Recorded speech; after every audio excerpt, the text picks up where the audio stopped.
When I was a kid in probably about 1973, me and my friends, it was just before the time when we were all getting hand-me-down cars. So our modes of transportation were walking and riding a bike. Now, in the winter,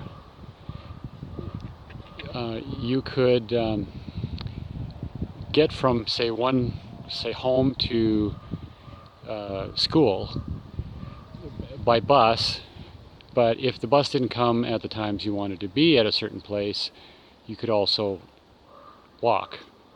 Now, I discovered that I was doing experiments. If I ran really fast, my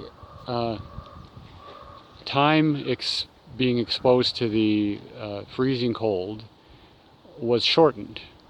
Not only that, but I generated a lot more heat if I was running than walking. So what I did is I wore less and less clothing. Instead of winter boots, which slowed me down, I wore running shoes. Instead of a winter parka, I would wear a light jacket. And that actually worked really well, because when you get to school, you don't want to have to take off all this heavy clothing and stuff it in your locker, and sometimes there's not enough room in your locker, and the boots are all wet, and even worse, if you go to the mall, now you have to walk around the mall with the big heavy winter coat and winter boots. You look like an Eskimo walking around inside a heated mall with a big heavy parka on.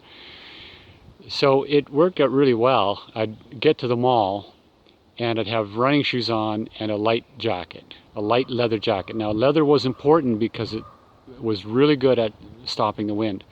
I had a leather jacket. I remember it was purple. I just loved that thing, and it blocked the wind. It had no insulation at all, which is fine because I could add insulation by wearing a sweater underneath. So I'd have my purple jacket, running shoes, blue jeans. Now, underneath the blue jeans, I would have long underwear. So that's an extra layer of protection from the cold right there. What's common in winter cities like Edmonton is long windrows. Now, if you don't know what a windrow is, it's when a grader goes down a street and it's pushing the snow off to the side, it will create a long pile of snow and ice and whatever it scrapes off the road. And these windrows sometimes, if in rare cases, like they'd commonly be about 3 feet high, but in rare cases they would be about probably about 10 to 15 feet high. And those were usually on side streets where there was a lot of heavy snow and they had to clear from, say, a parking lot, and they would bring like 2 or 3 windrows together and pile them in one gigantic windrow. So one day, well, it's actually an evening, my friends and I were at Londonderry Mall, and they kind of adopted my philosophy of dress lightly and move fast to get from one place to another. They saw what I was doing, and they thought it was pretty cool that I didn't have all this heavy winter clothing on wherever I went once I was inside. So we were at the mall and we decided to go to Mike's place. So we were all in just great shape. I mean, we had been running everywhere, riding our bikes all summer. So it was go time. So we left the mall at high speed heading towards Mike's house. So we get to 66th Street and we cross, and then we're looking left and right, and so we're jumping over the windrows, and those were about 2 to 3 feet high. Then we cross a little median, or sorry, it's a kind of a field. I don't know, a median is between rows. No, this was after 66th Street, heading west. This was getting closer to Mike's house. Mike was in a condo complex. Now, along the side of the condo complex, there's a road, an access road.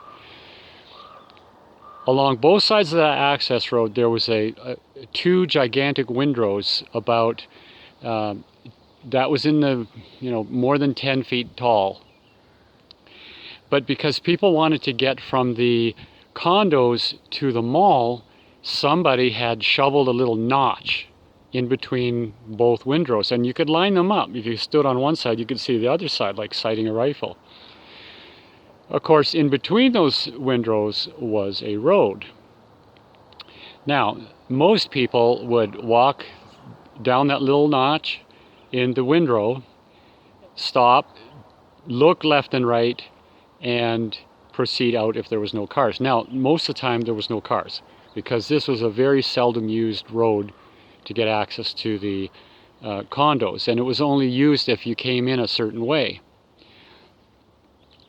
So did we do that? No. We decided we're all in a hurry, we're freezing to death, we have an expiry time, an exposure time outside of just a few minutes. So we have to get from the heated mall to Mike's heated house in probably 3 to 4 minutes, or else we would start to freeze to death. So if you can imagine the viewpoint from a vehicle going down that road, and there's these high windrows on both sides, we decided, we never even slowed down. So I think first was Mike, and he just bounded out into the road like a deer, and he ran across and he made it. Now we're all moving, we're not slowing down, we're not skipping a beat. I see Mike go, and then maybe it was Dale, and then he went, so he's jumped down, run across, and then jump up on the other side, just like a herd of deer. So I see these two guys go, I go, and then Jones is right behind me. So I successfully went, and I noticed that there was lights, like headlights, to my right, and then I jump up on the other side, and then Jones is behind me, he's last. And then I'm just wondering, if we all made it, and I turned, and Jones had spun around, fallen down, and then he gets up again, and then he just takes off after us. And I said, what happened? Did you slip? And he goes, no, I got hit by a car. What happened was a car was coming and slammed on the brakes and actually hit Jones' foot. And that's what spun him around and knocked him down. But he had so much forward momentum that he ended up in the far side notch of the far side windrow, and that's where he fell down. He didn't fall down on the road. So we all disappeared, car kept going, we got back to Mike's house, and Jones told us what happened. So that was dangerous. More to come.